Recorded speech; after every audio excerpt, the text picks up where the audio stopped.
This is the Big Island Video News Late Edition for Tuesday, November 21st, 2023. The seismic activity at the summit of Kilauea volcano increased on Tuesday morning with a new cluster of earthquakes observed in the Upper East Rift Zone.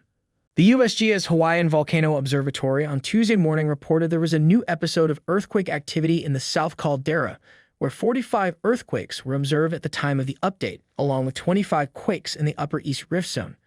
The largest earthquakes were magnitude 3.2 and 2.8, accompanied by many smaller earthquakes not located on maps. The summit remains at a high level of inflation and is above the level reached prior to the most recent eruption in September 2023. Sulfur dioxide emission rates remain low, and while there is currently no sign of an imminent eruption, the observatory says the increased seismicity is similar to events that have preceded other eruptions. If lava is to emerge, the most likely location is within Kilauea caldera, but it's also possible that an eruption could occur in the Upper East Rift Zone. It is also possible that the activity observed today may subside and no eruption will happen.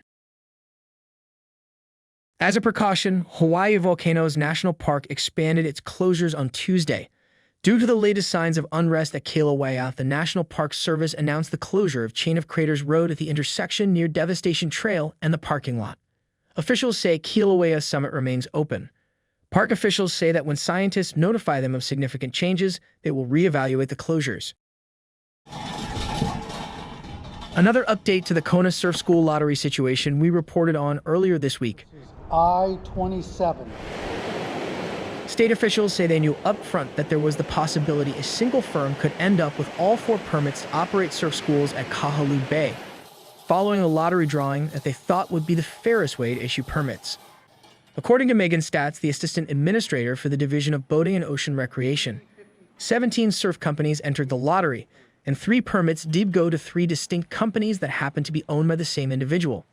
Stats said that under the current rules and laws, as long as the companies were legally established, there's nothing they can do to avoid what seems unfair, especially to surf schools that were not selected during the lottery.